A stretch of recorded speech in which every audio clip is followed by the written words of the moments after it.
Good morning, Jeannie. Good How are morning. you this morning? I'm good. Always in a rush with kids, always scrambling to get the last minute stuff done, but I'm good. I'm here and excited to be here with you. I am excited that you're here.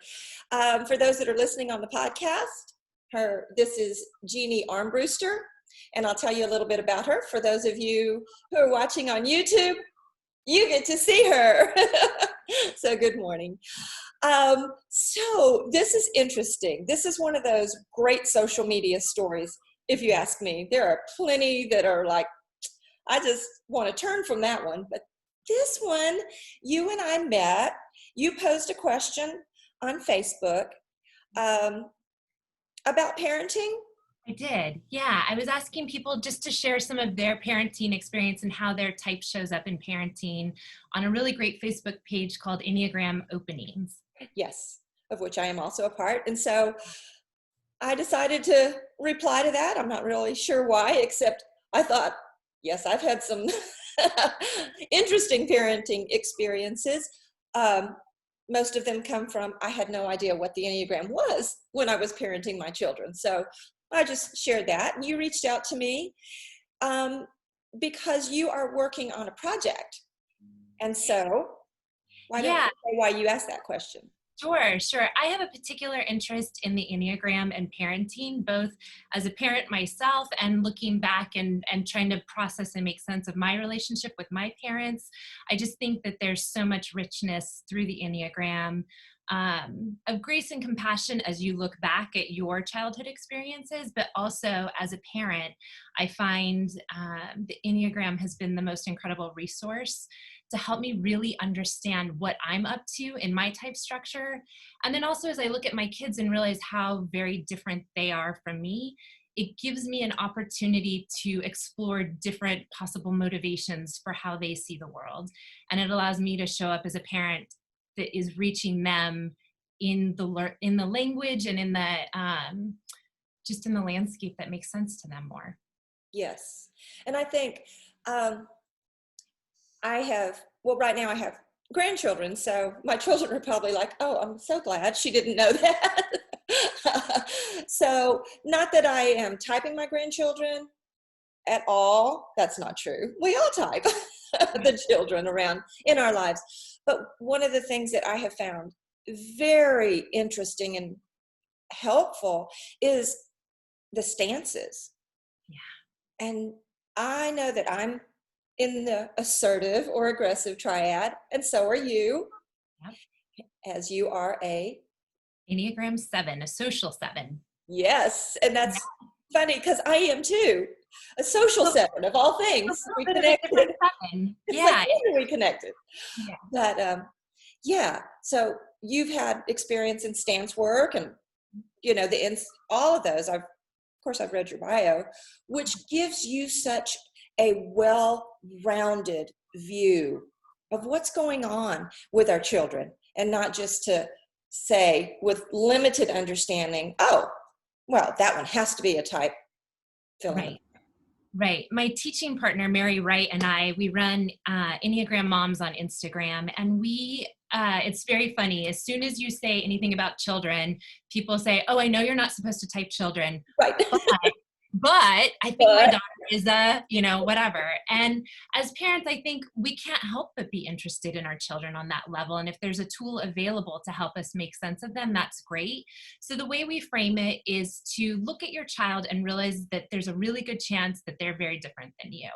And then use the information of the Enneagram to try different things. You don't need to lock in a type for your child in order to have access, like you're saying, through stance work. Is your child more assertive? Do they kind of move into the world and try to shape the world around them? Are they more dutiful? Are they looking to you to know what to do all of the time? Or do they withdraw? Is that a child that just needs to pull back and have their own time and space to know what they think, to know what they feel? And if for me as a 7, I'm assertive. So I am all out in front of myself. My energy comes up and out. And my children, one is most likely a dutiful stance and one is a withdrawing stance. yes. And learning that shifted how I connect with them in a way that has just been so fruitful. It's really, I like to call the Enneagram and all of this Rosetta Stone. work and understanding what that language is. And when you understand, oh, they kind of have a different language than I do, but I want to learn that language. And so you can speak to them in a language that they understand. That's why I love the work that you're doing. I'm sorry, go ahead. I was just going to actually have a great story of how this played out very recently. My oldest son is entering into middle school, and even in COVID, they did an in-person tour of the campus, and just to let the kids know when they do go back to school, kind of what that experience will look like for them. And so I dropped him off, I picked him up, and he got in the car, and he is very withdrawing, very thoughtful, observing everything around him all of the time. And my 7 tendency, the second he got in the car, was to be like, oh, how was it? Tell me everything. Who did you see? What are your teachers like? Where's the classroom? Oh, I'm so excited. This is so great. Right? Like that's my 7 energy of like, this is all future planning. This is my sweet spot. This is like the energy and the juice for me. But knowing who he is, thanks to the Enneagram, he got in the car and I was just kind of quiet. And I said, how was it, bud? And he said, okay.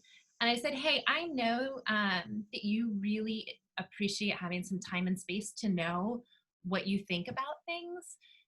Do you want me to ask you about your experience now, or would it be better if I waited until dinner? And then can we have a conversation about it? Oh, how beautiful. And he said, I know. And he said, dinner would be so much better for me. And so I said, okay, sure. Wow. And then because we talk Enneagram in the house all the time, he said, Mom, I'm really thankful for the Enneagram.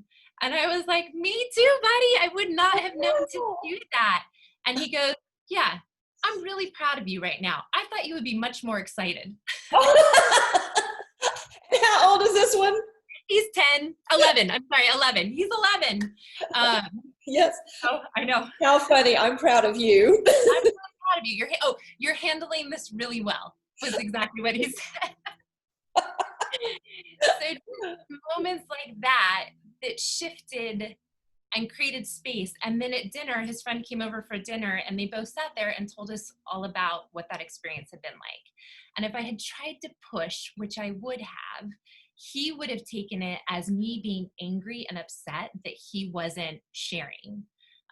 He would have felt totally intruded upon and that he was upsetting to me, or he wasn't being who I needed him to be in that moment if I had been all excited and needing him to tell me all the details.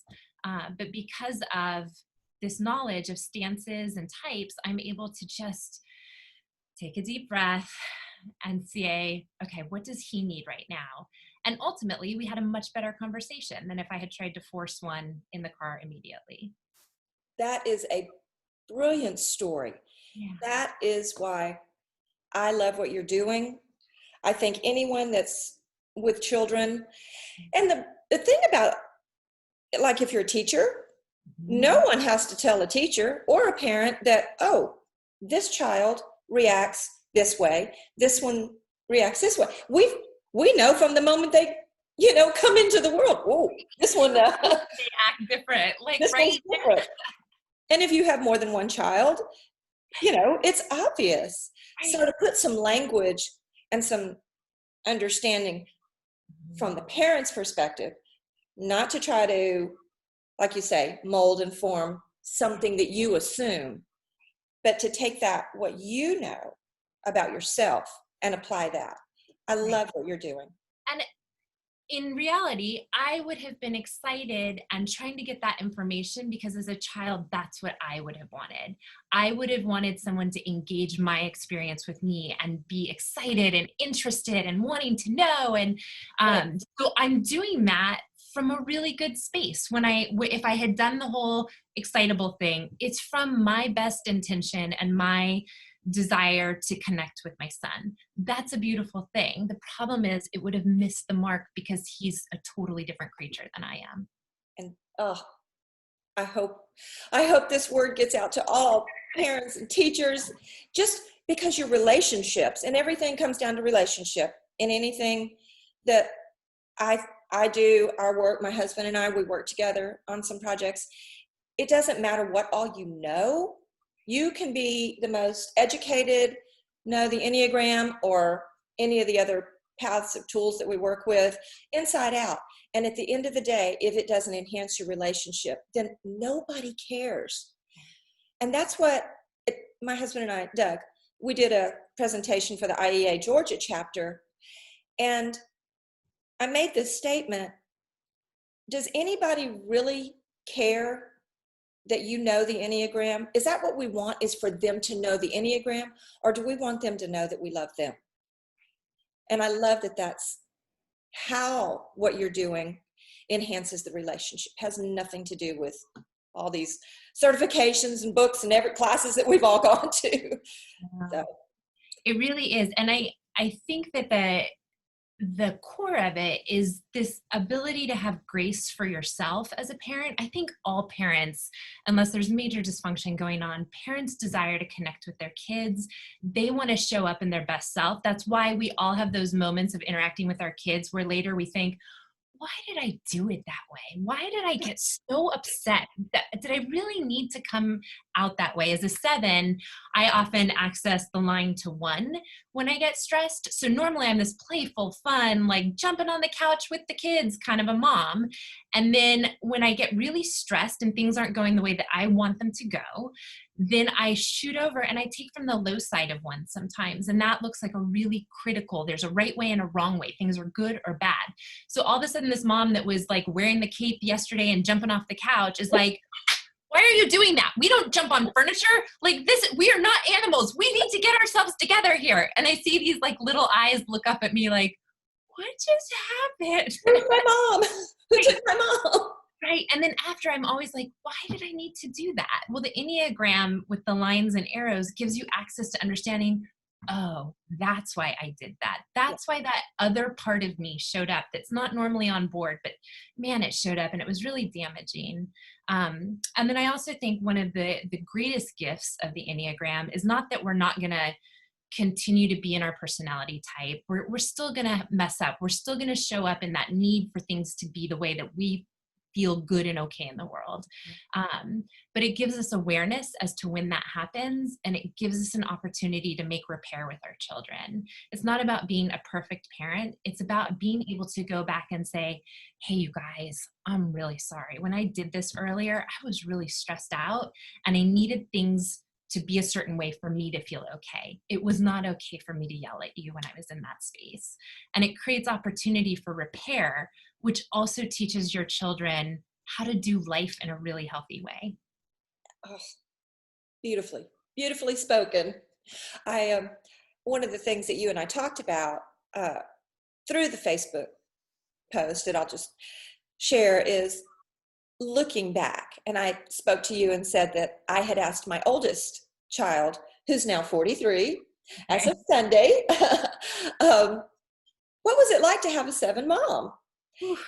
And I believe he's a type 3. So we connect on that assertive stance, and I'm not going to go through the whole childhood, but he made the statement, well, when I found out that things were not always great at home, like between you and Dad or whatever, that he said, I was surprised because everything always seemed just great.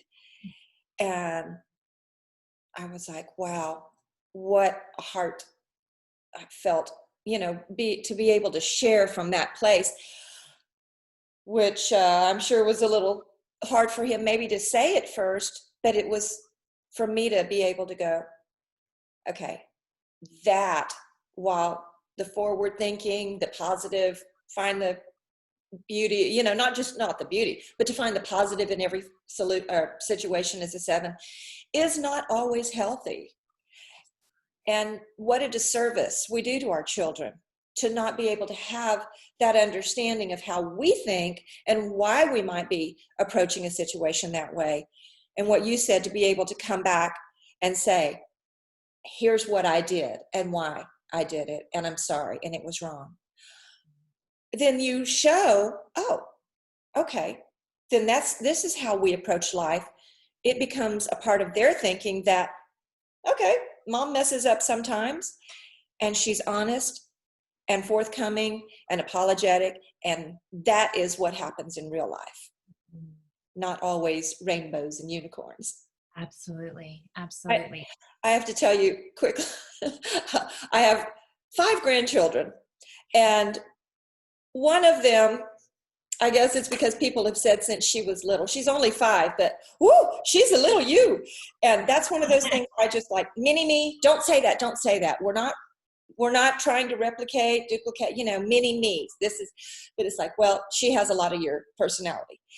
And so they have this dog that's 12 years old and not well.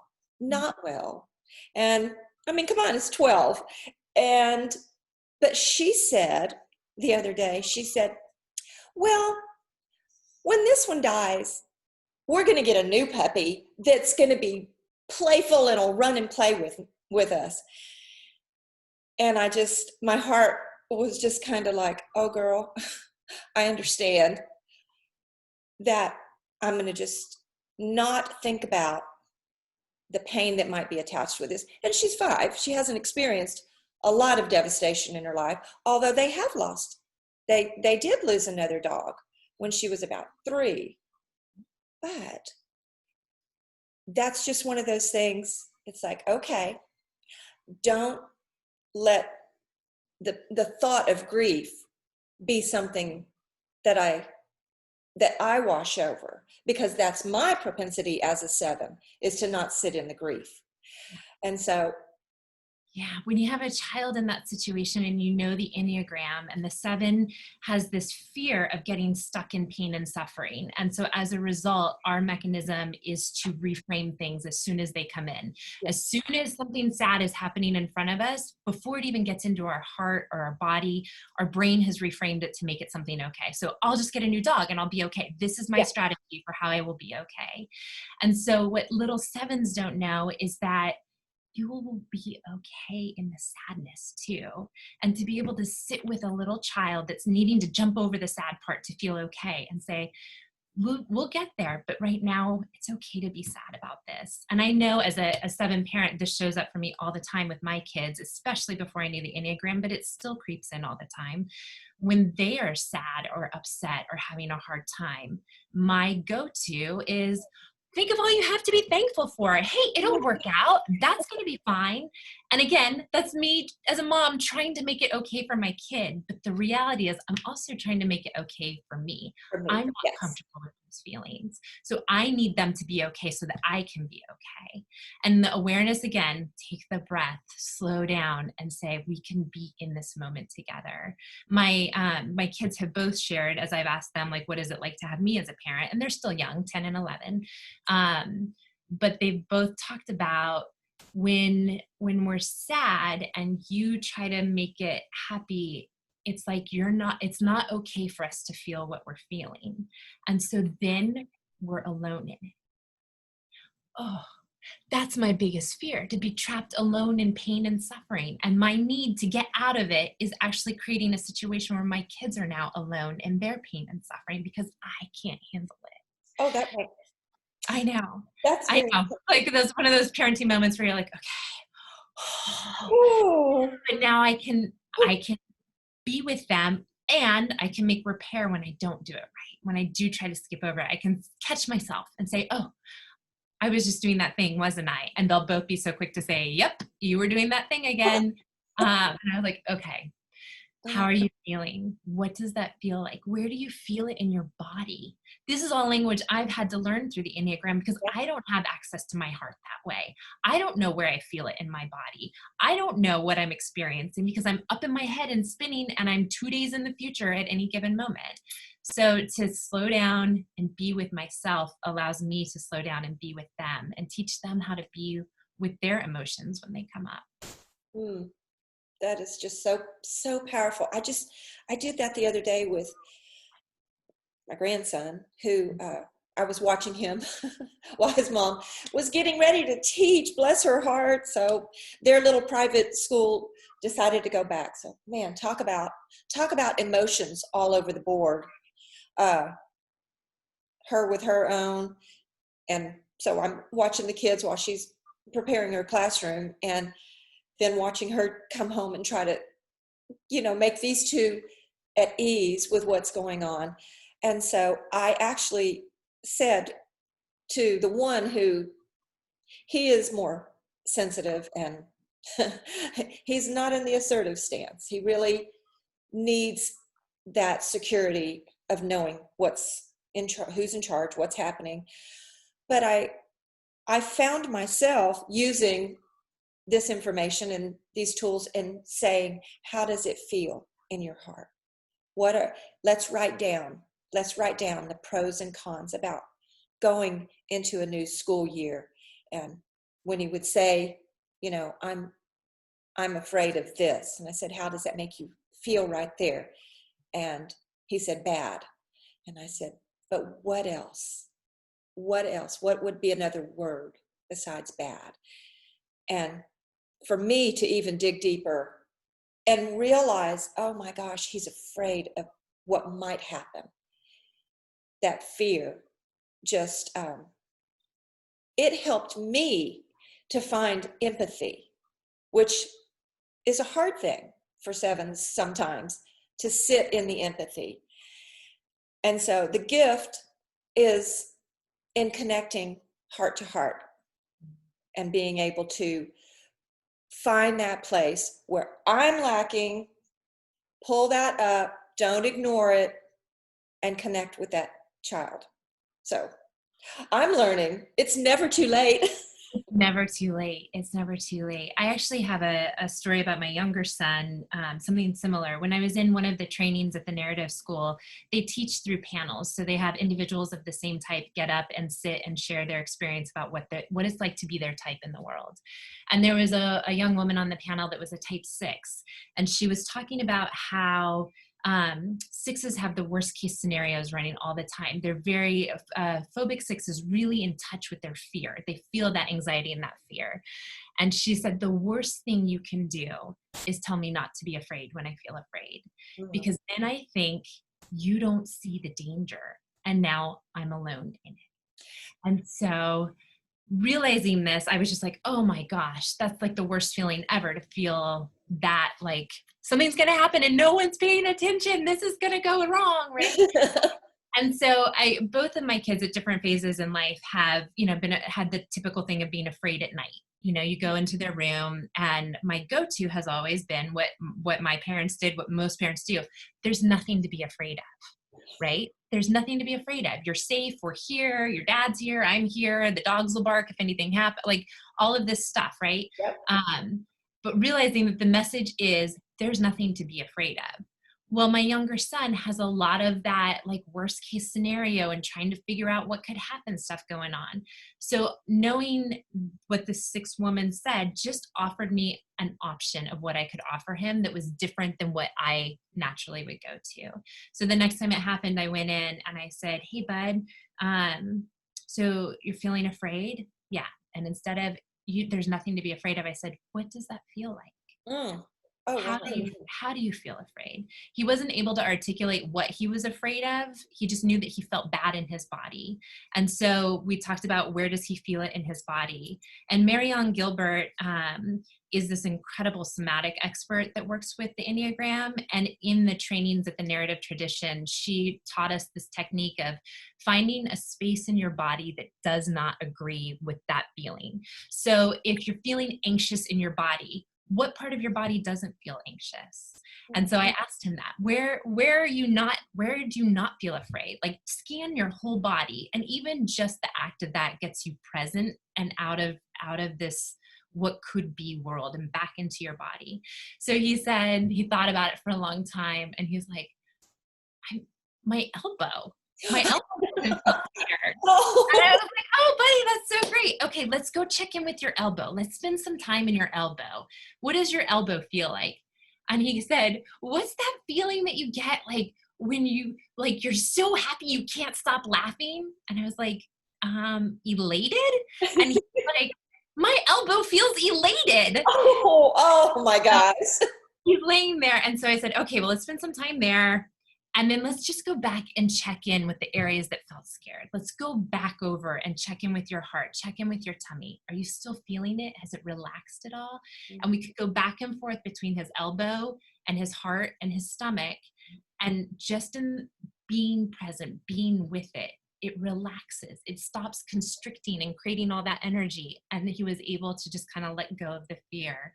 And so it's a joke in our family about, go to your elbow, dude, go to your elbow. Like, Oh, wow. Isn't that beautiful to have that? To have these tools. Right. A tool. That's it. Yes. Because as parents, we're thrown into all of these situations where we have to figure out what our kid needs, what we have energy to provide, what our resources are.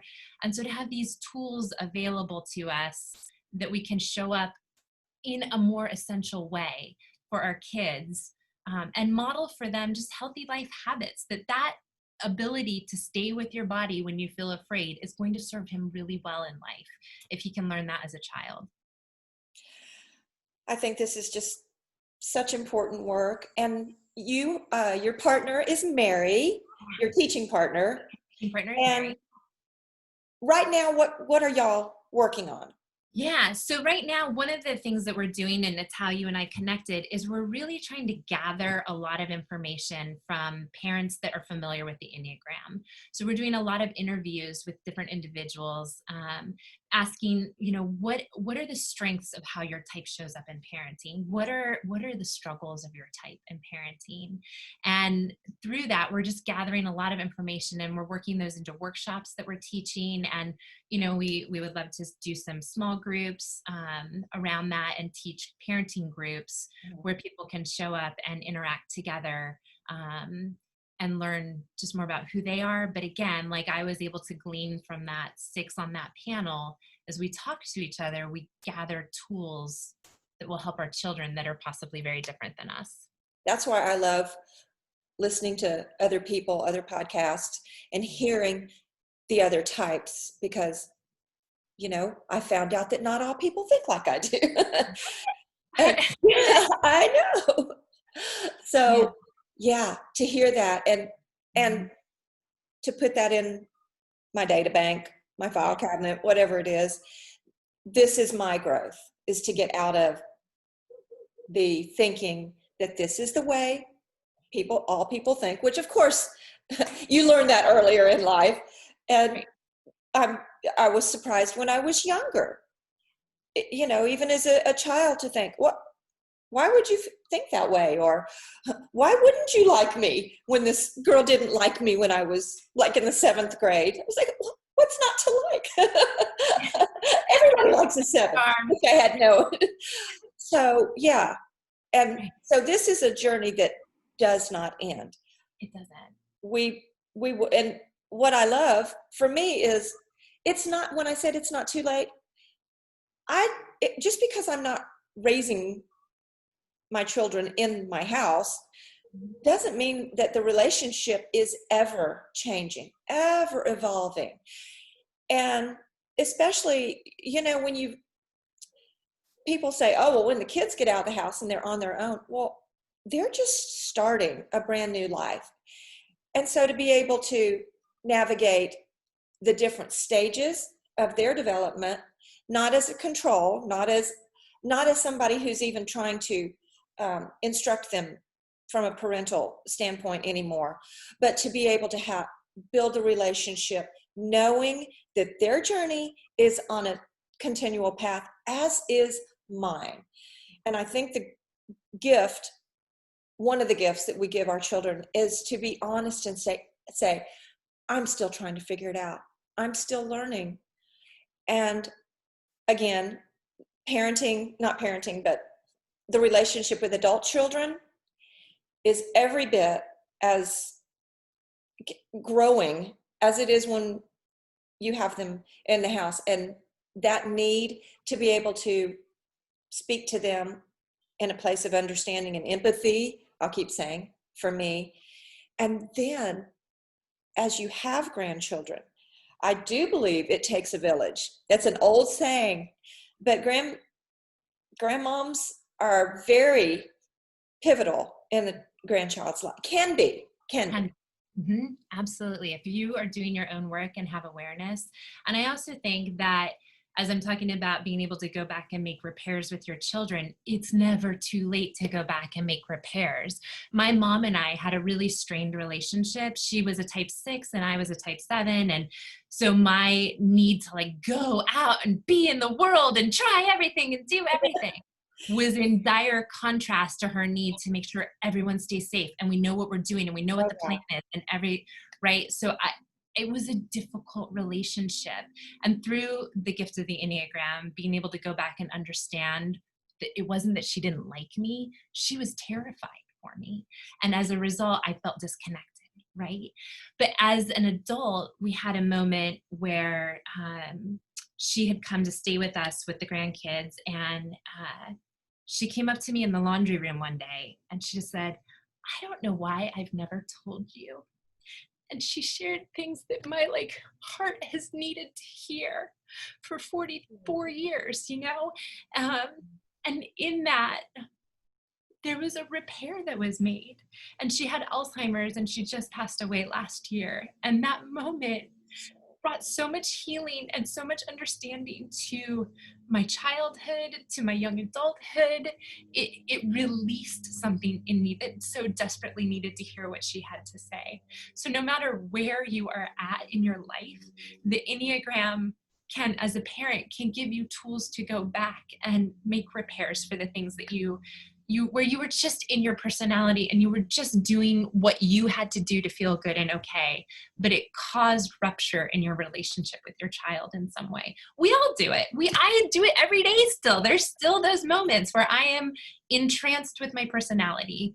And I don't offer my essential self to my kids, you know, but I am able to offer my essential self to my kids in moments. And so they know that of me. And then we make it better when I am off and in my idea that I need it to be this way to be good and okay. When I'm not open to what is present, I can go back and speak honestly. I can go back and just speak honestly with them and engage them in a conversation about how could we do that better next time? And if you ever want input, ask your kids. Yes. Say, yeah. Say, I don't handle this situation well. What do I need to do? How can I be in this moment in a way that would help us resolve this? It still needs to be resolved. We still need to deal with the thing. How can I do that in a way that makes sense to you? Your kids will offer you solutions. Oh, yes, they will. That's why to be aware of what my fear is of, oh boy, this is not going to be a pleasant conversation.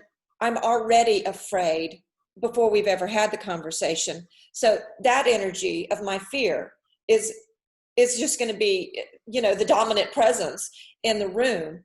So one of the things you have mentioned a couple of times is that being present.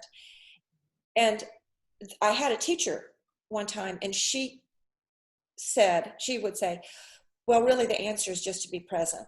Well, I would be like, well, that can't just be the answer. That can't be the answer for everything. Be present, be present. And it was very frustrating to me until I realized, oh, well, of course that's not a comfortable answer for you because you're anywhere but in the present.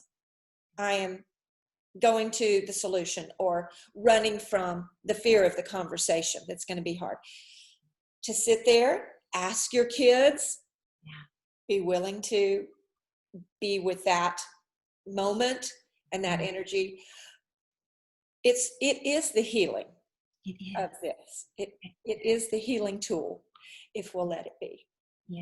So I am, and we're going to have to wrap it up. Oh, I could just sit and talk to you all day because I love this. I love this conversation, and your spirit is just so beautiful. And and you're in Pennsylvania. So I'm in Pennsylvania. I'm just outside of Philadelphia. Do we have like 3 minutes? I can run through like one common hang up of each type for people that are listening, just so that as parents, if we've got time, I can do that.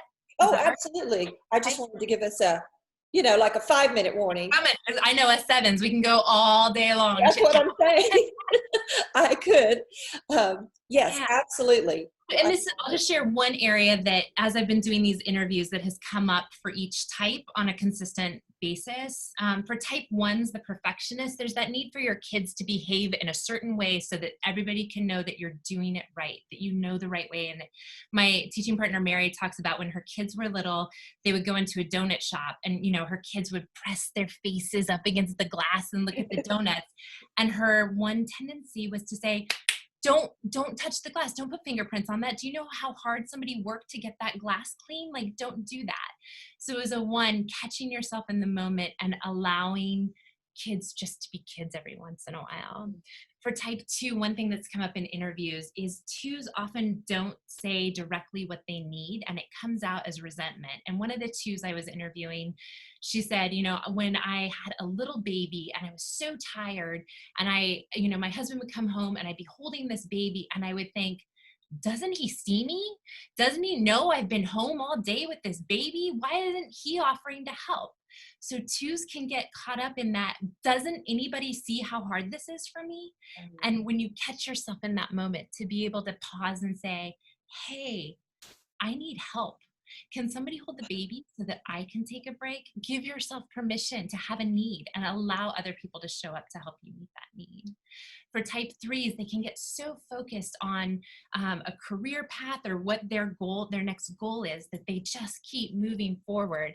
And I had a really close friend of mine who's a 3 explain, when I've got all of these deadlines at work and all of this expectation, and my drive to succeed is how I feel okay in the world. To fail at a job is just like an unbearable thought for me. So it's easier for me to set my kids aside than it is for me to set my work aside.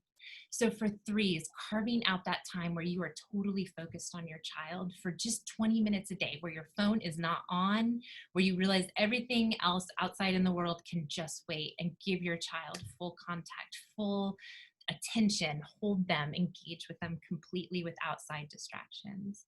Type 4s often end up sharing that because they experience the world in such emotional ways, and they have this way of coming back inside of themselves and relating everything to their experience.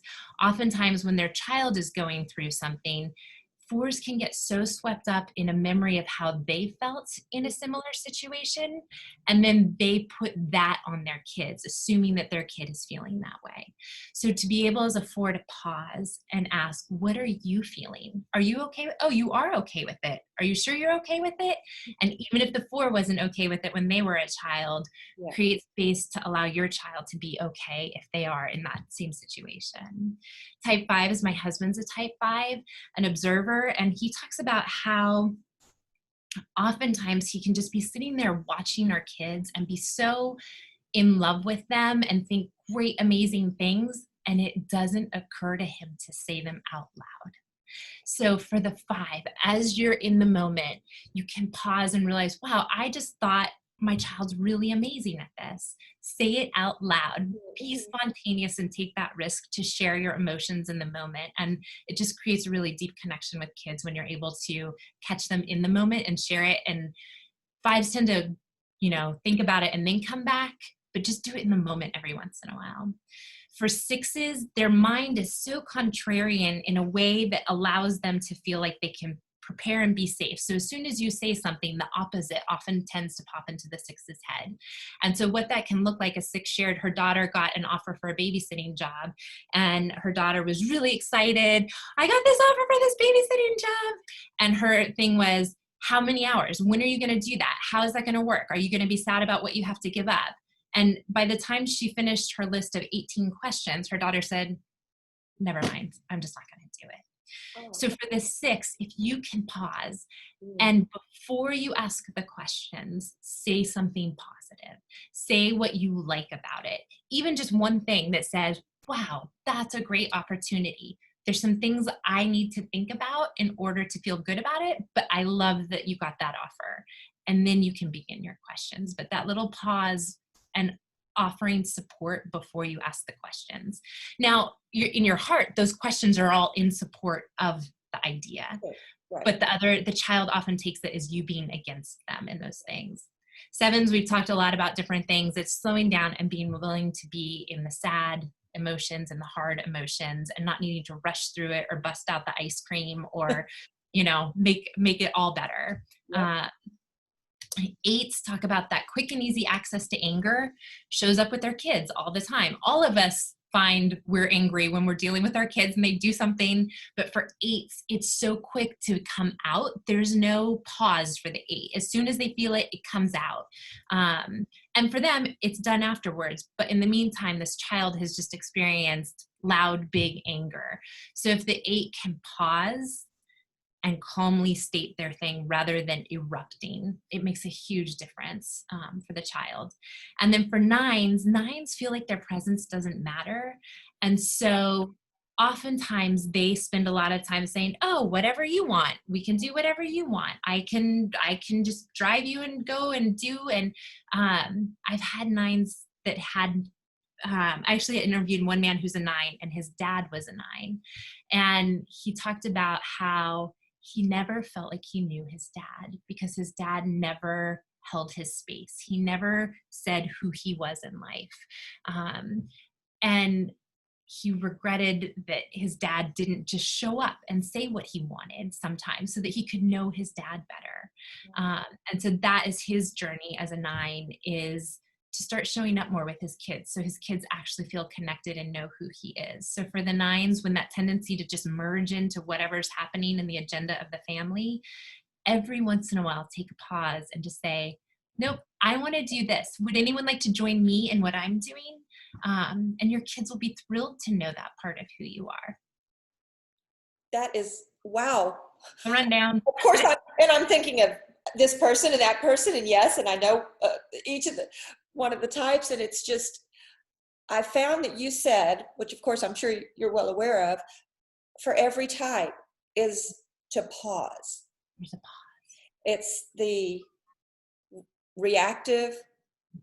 The patterns of our type. We've been doing it since childhood. Of course, that's what shows up naturally. And to pause, that power in the pause. There's some famous quote, but I don't remember it. But the power is in that pause for all of us. It allows us to choose something as opposed to just being in reaction mode. We can choose how we show up in a moment. Isn't that just the most enlightening thing, is to realize we can choose? We are not in bondage to our mind, to our patterns. We can choose. And that's a great gift and a great thing just to have in our hearts when we are with our children. That's what we're talking about right now, with anybody, our spouses, anybody that we're in relationship with. Thank you so much for that wealth of information and sharing from your heart. I want to ask one question that I didn't prepare to tell you, but I'm from the South. I love it. Fixing to do this. I was on the phone one time. This is a side story. My husband and I had gone on vacation and we were in Hawaii. And this was, 20 something years ago, and we didn't have cell phones. So I was actually on a payphone calling home just to let them know that we had landed and everything was safe. And I said, well, I'm fixing to go, check in or whatever. And I hung up from the payphone, and the lady in the payphone next to me, she said, "You're from the South, aren't you?" And I was like, what am I wearing? Well, I don't have on a cowboy hat.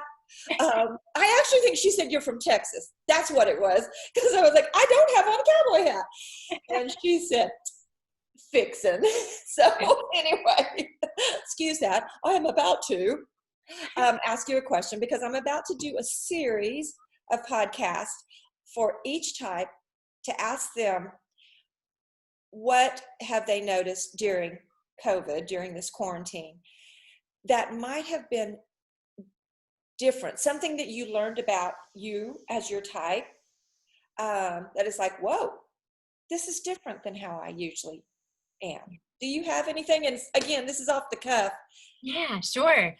I do definitely find that I, as a 7, I used to be stir crazy all the time. The inability just to stay and be and not plan and not have people over as a social setting. That's my big thing. Let's have a dinner party. Let's have 15 people over tonight. We can throw it together. It'll be great.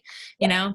And so to have lost that has felt, it has felt like a big loss, but I've really been, maybe in a healthy way, maybe in an unhealthy way, leaning into my 5, where I can just kind of be in a cave and read and go in the rabbit holes and all of that. Now, I've also learned, though, that you can do that in a not so healthy way, where it's like a distancing and a disconnection. And I feel some of that too, where I actually have avoided some opportunities to engage. So I'm still kind of working with that in myself and trying to figure out what is that? What's going on there? But I have overall been really content in terms of just being at home during the last several months. That is exactly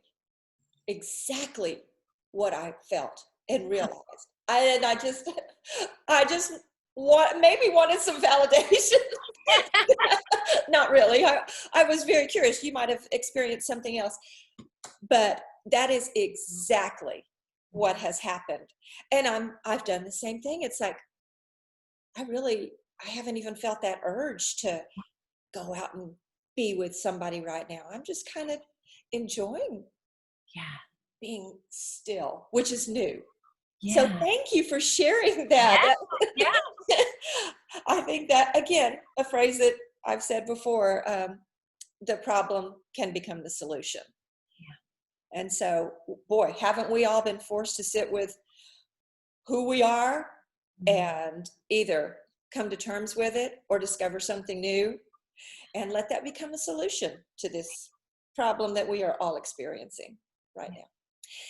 Jeannie, thank you so much. Jeannie's website is yourtruestyou.com, your truest, TRUEST. I'm going to put all that in the show notes. I'll put her Instagram. Please follow her on Instagram. Mary and I, we've taken a break over the summer. Mary had a big move out of state, and then just with the boys being home, we kind of took a break over the summer, but we're going to start hitting the Instagram again. And we really do try to provide deeper content beyond just the fun stuff that you find on Instagram. We really want to resource parents through our Instagram at Enneagram Moms. Got it. Yep. I think we're all kind of, that's why my podcast took a time out. It's like, wait a minute, I don't know what we're doing right now, but yes, go ahead and be prepared. Follow you on Instagram, and I'll put all your contact information in the show notes. Again, thank you. I'm so glad we connected. If somebody asks a question on Facebook and you think it's a way to connect with somebody in a good way, don't be afraid to reach out. I'm so glad I had that opportunity to meet you. Thanks. Okay. And if you're ever south, come on down. I'll continue to do that. Thank you, Jeannie. Have a great day. Thank you. Bye.